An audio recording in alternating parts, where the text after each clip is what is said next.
Nandito ako sa Japan at kakain tayo kasi di ako makatulog, guys. Time check 1 AM na. Imbis na natutulog, kakain tayo. Buti na lang talaga sobrang lapit lang ng Family Mart sa hotel namin. Ito yung hotel namin, tapos ito lang yung Family Mart. 'Di ba sobrang lapit? Sobrang daming pwedeng bilhin, oh. Daming onigiri, oh. Kuha tayo neto. Mukhang masarap tong chicken and vegetables. Hindi naman ako sobrang gutom. May mga gusto lang ako itry. Kuha tayo netong favorite kong drink. Try naman natin tong blueberry na flavor. Tapos ganito din yung Yakult nila dito. Actually, pampatulog pala to. Akala ko Yakult talaga siya. Ito muna bibilin ko dito. Hanap tayo ng 7-Eleven. Ito guys, may nanap ako 7-Eleven. Parang masarap to, oh. Mukha siya lasagna. Tikman natin. Dito na lang natin siya kainin sa labas. Parang fantasy din kumain dito sa kalsada nila. Sobrang safe dito sa Japan, promise. Unahin na natin tong sushi. Alam nyo ba, kahit maglakad kayo mag-isa dito, sobrang safe, promise. Walang mga haras sa inyo. Walang kriminal, ganyan. Kaya ang sarap maglakad sa labas kasi alam mong safe ka, di ba? Tapos, sobrang babait pa ng mga Japanese. Swear. Pero sabi naman ng ibang Japanese, parang mas lang nila yon, pero ang totoo, ginajudge ka nila. Pero at least, di ba, mabait sila. Di ka gaya na pumunta ako ng Hong Kong, sobrang sungit ng mga tao, sisigawan ka pa. Kapag may hinahanap ka, talagang tutulungan ka nila. Tapos palagi silang nakasmile. Kaya promise, Japan talaga yung favorite country ko. Last bite. Okay, next natin tong parang lasagna. Guys, sobrang bango. Sobrang sarap ng itsura niya. Tikman na natin. Ang sarap! Ito din yung gusto ko sa Japan. Sobrang sarap ng mga pagkain nila. Like, promise. Wala pa kami natitikman dito sa Japan na hindi masarap. Kaya every time na pupunta talaga kami dito, promise na yon, natataba kami. Pero okay lang, Japan to eh. Alam nyo, minsan, naisip ko na dito na lang kaya kami tumira. Pero ang naririnig ko sa ibang foreigners na nakatira dito, masaya lang daw dito as a tourist. Pero kung dito ka natitira at mag-work, nakaka-depress daw, ganyan nakakalungkot. Kasi sabi nila toxic daw yung work environment dito. Pero ako, kung titira ako dito, gusto ko forever tourist ako. Inumin natin to Yakult na nakakaantok. Last bite! Pabalik na ako ng hotel, guys, and inumin na natin to favorite nating drink.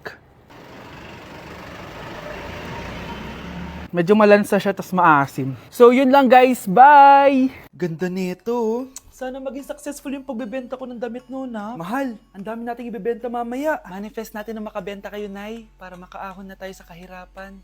Hindi ako makapaniwalang nabili ko na yung pangarap kong tig 200,000 na relo. Wow, ang ganda niyan, Tay! Anak, tignan mo to, binili sa akin ng tatay mo. Diba ang ganda? Hala, di ba mahal yan, Nay? Mas mahal pa to sa bahay ng kapitbahay natin, no? Magbebenta ulit kami mamaya para mas marami tayong pera. Anak, binilang kita ng kotse. Gamitin mo to pag pupunta ka ng school, ha? Ha? Tay, di ko naman po kailangan ng kotse. Kaya ko naman po mag-commute. Gumastos pa tuloy kayo. Dami mo naman sinasabi, anak. Sige na, puntahan mo na sa labas. Wow! May sarili na akong sasakyan. Wow, ang ganda naman ng bagong kotse mo, Scarlett. Ay, salamat po. Hindi ka ba nagtataka, Scarlett, kung bakit ang bilis niyong yumaman? Galing yun sa pagbebenta ng damit nila, nanay. Ang dami na nga nila mamahaling gamit ngayon eh. Sure ka ba? Na damit lang ang tinitinda nila? Nay, bumabagabag talaga sa isip ko kung bakit ang bilis nating yumaman. Ano ba talaga binibenta niyo ni tatay?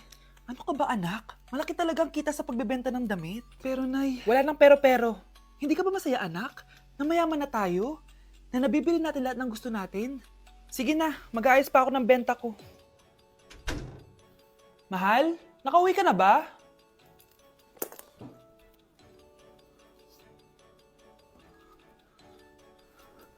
Ano ba talagang laman neto? Nagbebenta sila ng laman loob ng tao. Wow, sobrang ganda, mahal. Buti naman nagustuhan mo, mahal. Nga pala, kinuha ko na yung laman loob ng kapitbahay natin. Si Rosa? Malaking pera na naman to. Mahal, hindi dapat malaman ni Scarlett to, ha? Ano yun? Nasaan yung ledger? Nandito lang yung kanina. Ba't mo winala yung ledger, mahal? Nandun lahat ng mga sikreto natin. Sinong tao dyan? Guys, January 4 na. Ibig sabihin, birthday na ni Kay bukas. Alam naman natin na walang pasok bukas kasi national holiday yun. Lahat tayo pupunta sa birthday ni Kay. Etong kapatid ko, guys, hindi siya papasok bukas kasi Pupunta ako sa birthday ni Kay. At dahil bukas na yung birthday niya, bibili ako ng regalo para sa kanya. Magluluto din pala ako ng handa para sa kanya kasi potluck daw bukas. Guys, nandito na kami sa mall kasi mamimili na ako ng regalo para kay Kay. Hindi ko nga alam kung anong re-regalo ko sa kanya. Kung sapatos ba, cellphone, tablet, bahay, kondo. Nasa grocery kami ngayon kasi ipagluluto natin si Kay ng spaghetti. Kasi birthday nga niya, di ba? Next na handa is mawawala ba sa birthday ang Shanghai? Tara, bili tayo ng ingredients. Guys, nasaraduhan na tayo ng mall. Uwi na tayo, tara. Guys, ito na pala si Kay eh. Ang hindi ko Kay yang mawala. Charan! So, ito yung mga regalo ko para kay Kay. So, unahin natin dito. Ano kayang laman neto? So, binilang ko siya ng deodorant. Kailangan ko bang explain ko para saan to? Next naman natin, ito guys. So, guys, binilang ko siya ng shoes. Sabi niya kasi favorite color niya yung blue, kaya binilang ko siya ng pink. At ito na guys, naubos pera ko dito. Kita niyo naman yung logo na yun, no? May kagat yung mansanas, oh. Ano kaya laman neto? iPad? iPhone? Ayun! De, joke lang guys. Seryoso na talaga. Ito na talaga. In 3, 2, 1. Wow! Ayun no! Sorry Kay, ako muna mag-unbox nitong iPhone mo ah. Kay, kung nanonood ka man, sobrang magagamit mo to, promise. 3, 2, 1!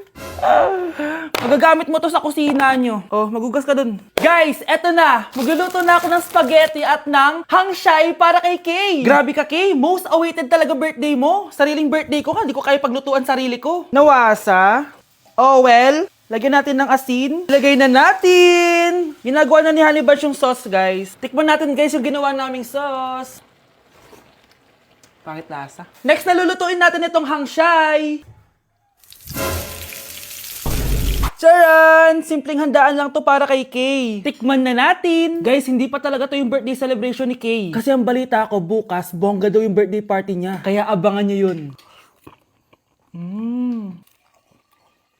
Sarap! Iniisip mo pa rin ba yung sinabi ng dati mong asawa? Baka totoo nga. Na isa lang akong hampas lupa. Na hindi nagaganda ang buhay. Ano ka ba? May anak ka na umaasa sa'yo. Tsaka, magkakatrabaho ka na, di ba? Hindi ko na alam. Sobrang bigat na. Pero salamat, Susan. Napagaan mo loob ko.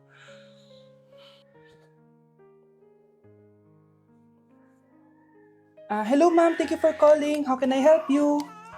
Baby, wag ka muna umiyak, please. Sorry, ma'am. Ako muna bahala kay Scarlett, ha? Mag-focus ka lang dyan. Thank you, Susan. Yes, ma'am. I will help you. Scarlett, pagtanda mo, magiging proud sa'yo ang tatay mo. Tay, papasok na ako ng school ha. Grabe na talaga anak ko. Dalaga na talaga. Proud ako sa'yo anak. Mas proud ako sa'yo tay. Kasi kahit sobrang hirap ng buhay natin dati, nakaya mo. O tignan mo, manager ka na ngayon. Lahat ng ginagawa ko anak, para sa'yo lahat to. Naku, ang sweet naman na magtatay. Sana ikaw na lang naging nanay ko, Tita Susan. Ha? Ano ka ba, Scarlett? Oh, sige na. Malilate na pala ako. Bye tayo, bye, tita. Hi, first day of school. Sana maging masaya tong chapter ng buhay ko. Kailangan may picture ako. Hoy, cellphone ko! Akala mo ba makakatakas ka? Balik mo yan. Miss, cellphone mo ba to? Cellphone ko. At doon nagsimula ang kwento naming dalawa. Sa susunod kasi, mag-ingat ka. Salamat ha. Simula nun, palagi na kami sabay kumain. At syempre, nagsishare ng baon. Palagi din kami tumatambay pag walang teacher at pinagchichismisan namin ang mga classmates namin. Sabay din kami umuwi hanggang sa... Uy, Scarlett! Tara, sabay na tayo umuwi. Sige, tara. Kunin ko lang yung mga gamit ko, ha? Oh, kanino galing yan? Eto, binigay nung crush ko. Wow, ganda. Oh, tara na, uwi na tayo, ha? Di na pala ako sasabi umuwi. May gagawin pa pala ako. Sige na, ha? Hoy, sabi mo sabay tayo umuwi. Nangyari dun? Nay, bakit po? Mga sinungaling kayo? Paano niyo nagawa sa akin to, ha? Nay, anong sinasabi mo? Hindi namin maintindihan. Ikaw, Scarlett, sabi mo doktor ka, di ba? Bakit katulong ang trabaho mo sa New York, ha? Nay. Ikaw, Brianna, teacher ka, di ba? Bakit nakita ka nilang nasa bar at sumasayaw-sayaw ka pa? Ikaw, Michael, akala ko may engineer na ako. Ngayon pala, nangi-scam ka lang ng tao!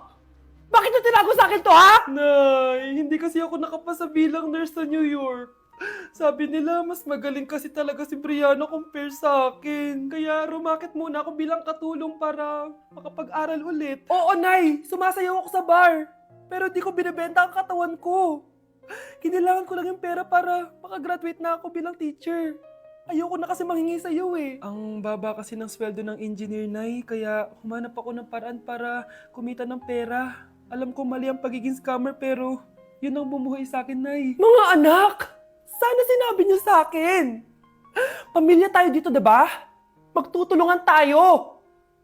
Bakit tinago niyo sa akin? Natakot kasi kami, Nay, na baka ma-disappoint ka namin. Alam kasi namin yung paghihirap mo. Mapag-aral lang kami. Anak ko kayo! Gagawin ko lahat para sa inyo.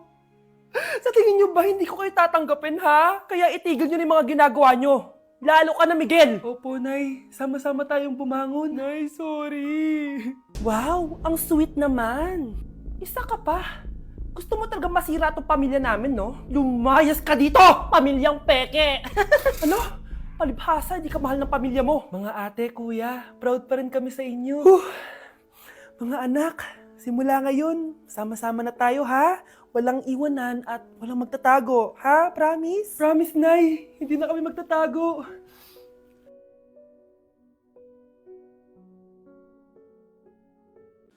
Anak? Oh, Nay. Gising ka pa? May ibibigay lang ako sa'yo. Oh, eto. Good luck to, ha? Dreamcatcher to, Nay, ah. Oo, anak. Ang sabi nila, magsabi ka lang ng wish mo dyan, matutupad. Malay mo naman, di ba? Thank you, Nay. Dreamcatcher. Matry nga to. Sana maging top 1 ako sa klase namin. Anak! Congrats! Bakit po, Nay? Ikaw daw ang top 1 sa klase niyo! Totoo ba, Nay? Totoo nga to.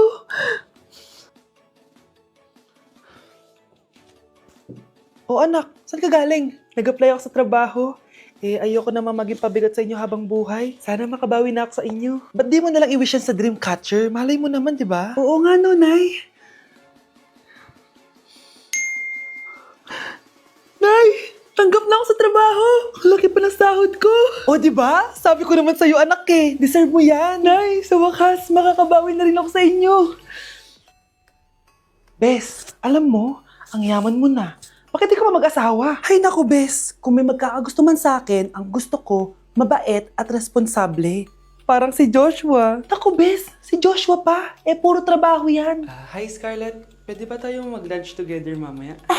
Sure, sige. Saan ba? Ayun! Oh, yan ay simula na love story nyo, ha? Ay, mahal! Grabe! Natupad na natin yung mga pangarap natin. May anak tayo, may malaki tayong bahay, may maayos tayong trabaho. Ay, sa wakas!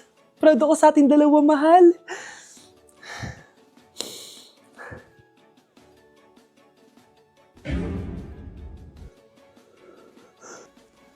Mahal? Tay, ano? I-explain mo na sa akin kung bakit nakaburo si nanay, ha? Bakit ka ba naniniwala dun, ha? Ang totoo mong nanay, busy. Di ba sinabi ko na to sa'yo? Pero, tay! Wala nang pero-pero. Huwag mo akong hintayin magalit, Scarlett. Di mo magugustuhan. Hindi pwedeng hindi si nanay yung nakita ko sa cellphone. Alam na alam ko yung tsura ni nanay. Malalaman ko rin sikreto mo, tay. Oh, Scarlett, aalis ako ulit, ha? Huwag kang pasaway.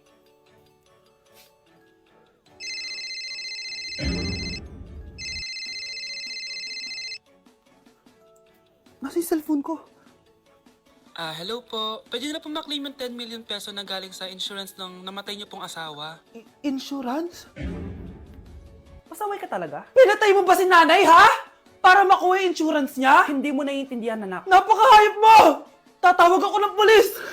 Itigil mo yan, anak! Nay, buhay ka? Oo, anak. Nagtago ako. Pag nagsumbong ka sa pulis, masisira lahat ng plano namin ng tatay mo. Hindi ko maintindihan. Ano nangyayari? Pinatay ko ang kakambal ng nanay mo.